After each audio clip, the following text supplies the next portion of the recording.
sa inyong lahat.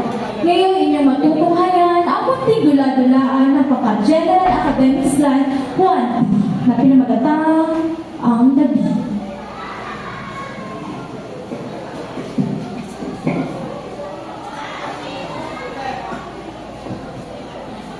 Sa likod ng katahimikan, may mga damdaming hindi nasabi at mga lihim na unting-unting sumisira sa pagkatao.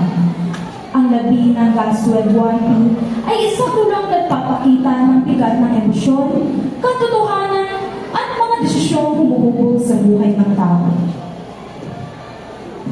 Sa isang marupok na barong-barong sa gilid ng sementeryo sa Maynila, naninirahan sina Torio, Marina at Cardi. Ang kanilang tahanan ay sumasalamin sa kanilang kahirapan.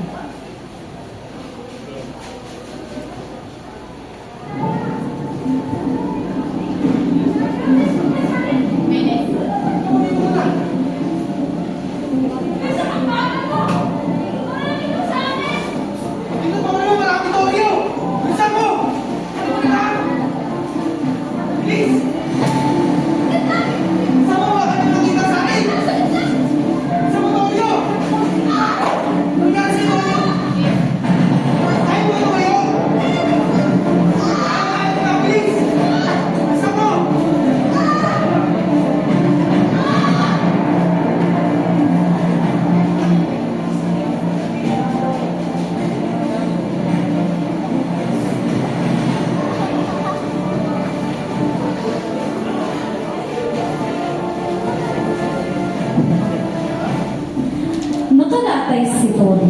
Pinahihina ng lagnat at infeksyon mula sa sugat sa paa.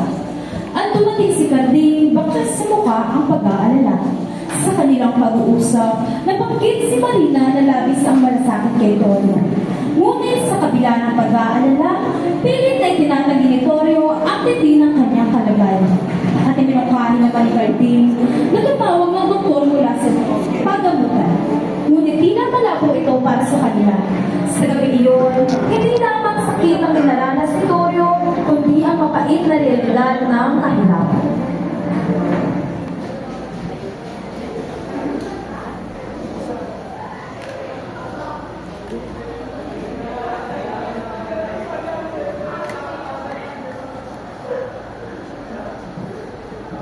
Torio? Torio? Torio? Tulog ka ba, Torio? Hindi, Cardin. Ano ba? May sakit ka wala! Di ko mo malalaman sa isa ang sinabi ni Marina. Ano ba siya nakita? Duman sa saglit kanina sa bahay. Ay, babae na yun. Hindi na lang nakita ako. Hindi ko siya magkakalain eh. Ayos lang, Torio! May karapatan sa mag-alala. Di dahil niya sa akin sinabi. May sakit ka wala. Sobrang sabig na kanina. Akala niya, patay ka na o naghihinga na. Kailangan daw kung babae na yun.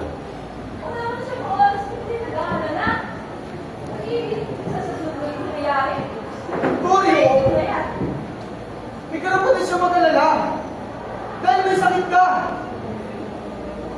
Oo, kailangan ko. Onting lagnat. Nakita mo ang katawan mo. Paano ka naglagnat ng ganyan? Hindi ko alam eh.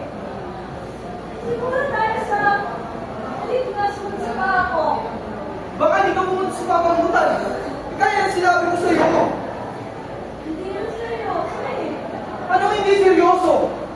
Kung isang lalaki na sinakas mo na pahiga, seryoso yan. Huwag ka mag-alala. Pinapunta ko na si Marina sa papangutan. Ano? Sinabihan ko siya. Napuntahan ka dito ng doktor para tignan ka. Pinagkira ko ba? Hindi yung tinatawag ko yung wala tayong pangbayan.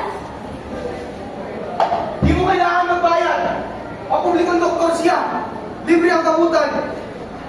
Siguro, kung pumunta ako roon, diba sa tingin mo, pumunta siya rito?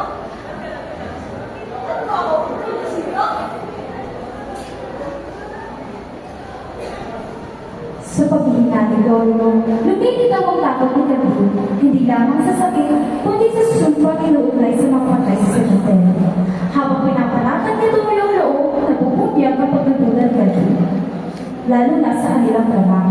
Para kay Toyo, hindi multo ang tunay na panganib, kundi gutom at kahilangan. Hindi, Torio! Ayos lang. Hindi mo kaya mag-isa. Hirap mo ko. Pero mo tumag-alala. Dadaan yung mas maangin sa saan mo. Di mo ako naiintindihan, Torio! Suko na ako! Ano? Ano gusto mo? Hindi mo ba? Di ako nagbibiro! Bakit? Kailangan ka naman din ang buhay, ah? Natakot ako, Torio! Tingnan mo ang nangyari sa'yo! Paano kung nangyari sa akin? Hindi nga ako wala ang kinalakas ko! Sukat lang to. Kasi lang to. Tinatulungan mo eh. Alam mo naman ang mga kasabihan ng mga tatanda tungkol sa ganyang bagay. Ano? Kapag nakasisan ka o nasugatan ka ng totoo ng patay, mamamatay ka. At niniwala ka doon. At sino hindi maniniwala doon? Siyempre naniniwala ako. Ano ka bata? Isa lang ang aksidente? Hindi na lang siya bumangkay sa ligil kahit pa kaya sa paa mo. Wala na akong maayos sa mundo. Simula ko ang trabaho ko. Nakakadinig! Para kagad na ako ng kayo sa sanggol. Martin, hindi masyado ang sakrimento sa mundo ko. Mamamatay ka sa mundo. Ayun din na si Marina. Dumating si Marina na may balitang hindi darating ng doktor. Sa kanilang kalagayan, tilang napakalayo ng tulong medikal. Ngunit sa loob ng barong-baro, napagaan ang paniniwala at realidad habang patuloy na tumataas ang lagnat at tensyon sa pagitan nila.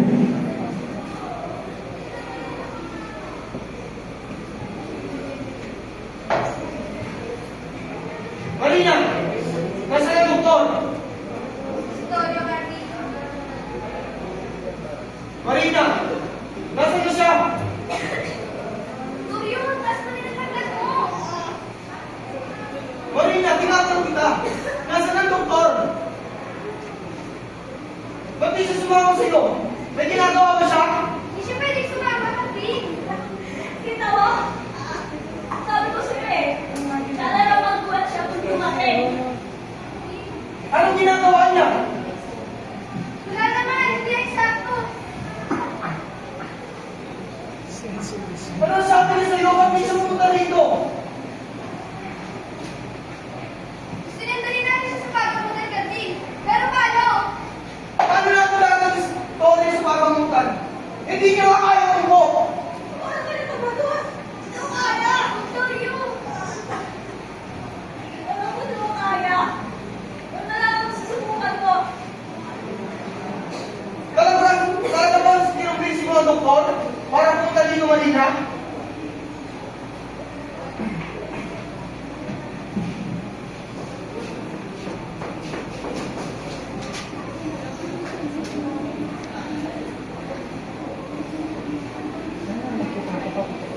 Sa isang sulong, nag-uusap si Marina at Carding kung paano siya maliligtas. Sa kabila ng kanyang pagtutol, nais ni Carding na dalhin siya sa ospital, ngunit hadlang ang kahilangan. Narinig naman ito ni Torio at nabuo ang hinala at selos. At ang takot sa kamatayan ay nahaluan ng takot na maiwan. Kasi ginawa ko. Bakit ba kayo natakot? Diba mamatay ako? Baka mo ba magtalag sila dalawa? Gagawin natin sila Sherry. Pwede natin sa ospital. Ngunit, hindi yung ganun kadali. Ano nga yun sa ospital? Oo, alam ko. Pilitan natin siya dalhin kung kailangan. Hindi natin siya mapipilit sa mga bagay na ayaw na. Pero hindi natin siya pwedeng iwan, Marina. Mas malala ang sakit niya kasi nakakala natin. Malapit na siyang bumagsak at makauli na ang lahat. Hoy! Ano ginagawa niyo? Bubulungan para ng si Hiro. Mas mabuti pa bumaba ka sa kalsada at kumuha ng tricycle. Para sa tricycle. Di ba alam ako na tayo gusto mamatay ako? Torio! Dadalhin ka namin sa ospital! Hindi niyo ako madadala kahit saan! Torio!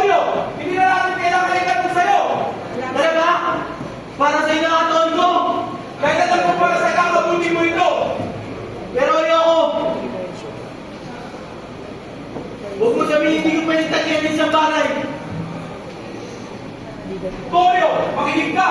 Maging makatuwiran ka! May sakit ka! Kung tatanggihan mo, sabitan ka namin galing kung kailangan! Subukan mo lang, Carding. Lalaban ako sa'yo na nakakawin ng lakas. Carding, ibigan kita. Huwag mong gawin ng mga bagay na ayoko. Ayos lang, ayos lang!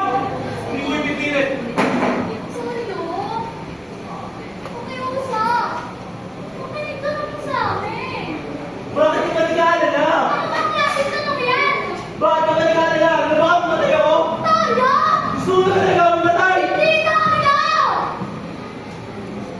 Hindi naman tayo masaya sa akin. Alam ko na asawa na ako. Tama naman na! Huwag kang mahiyang aminin. Hindi ako nakalit. Kaya kung sa tingin mo na mamatay ako, iwan mo na ako. Pinapakataon mo makawala sa akin. At baka kayo paglalakit. Toyo! Si Candy! Halimbawa! Hindi! Magaling din siya! Di pa ako patay! Nakahawak na siya sa'yo! Mainit ang pagtatalo. Nasaktan si Marina sa masasakit na salitang binitawan ng Toyo laban din. Toyo? Siya lang naman ang ating kaibigan! At napakasama akong salita! Para sa kanya ng ganyan! Hindi! Patawarin mo na siya! Hindi na ako yung sinasabi! Huwag kang mag-alala. Gusto kong naiintindihan. Ngunit galing ni Toyo kay Marina at Carding. Kita mo na! Hindi pa ako patay kinakapit mo siya laban sa akin! Toyo! Sa tingin mo ba ay kaya ka naman nag-aaral? Dahil napakaalala ko sa'yo? Hindi na namin pumunuan ng ating negosyo! Anong negosyo? Paano pa kaya kung ikaw na kaya ang alagaan? Hindi na mapakain ng ito, magugutom ka sa mamatay! Anong ibig niyang sabihin nito sa atin? Huwag mo siyang pansinin! Napapalo na siya! Lalong nainis si Toyo dahil sa bintawang salita ni Carding at nagpa siyang inunyat ang kanilang matagal na linis. Nababaliw! Sasabihin ko sa'yo kung anong klaseng negosyo ang meron gawin. Toyo! Isang negosyo hindi nakakayaan ng tulan! Sinubukang pigilan ni Carding si Toyo upang hindi sabihin ni Toyo ang kanyang linis. Toyo! Itigil mo yan! Bakit hindi niya may palit sa iba? Nakamamatay ka sila natin sa'yo mula ganoon? Anong ibig niyang sabihin, Kathleen? Huwag mo siyang pansinin! Mawawala na siya ng bait! Hindi na napigilan ni Toyo ang kanyang sarili at iniunyat na ang kanilang matagal ng sikreto ni Carding. Gusto mo na yung malaman mo sa nangyari ang pera niya ganoon mo eh? Ano ba ang ginagawa mo? Pinakawa ko ang mga patay sa paligid natin. Ibig mong sabihin? Isa ako sa mga nakakumuha ng mga bagay mula sa libingin ng mga patay. Hindi nakakawa! Wala sa kanila! Oo, at bakit hindi? Ang mga mayayamang tao ay lumahalag ang bagay sa kanilang tabi. Masinsin, ikaw, pinas, ikaw, mga maraming bagay. Hindi ko kinaya! Bakit ginawa ako? Hindi! Bakit mo talagang sigatin? Kasama ko sa laki. Ayaw kong gawin yun! Ngunit kailangan mo siya, kailangan mo ngayon. Pagsusubukan mo ang mga kailangan siya na ako. Napadali na! Hindi ko na kaya! Ano na kaya? Masaglaro pa na! Ano ka puti? Ano na naman sila? Mga patay sila! Tanya! Doon mo na kami matiran! Lumipat kami sa kanilang lugar!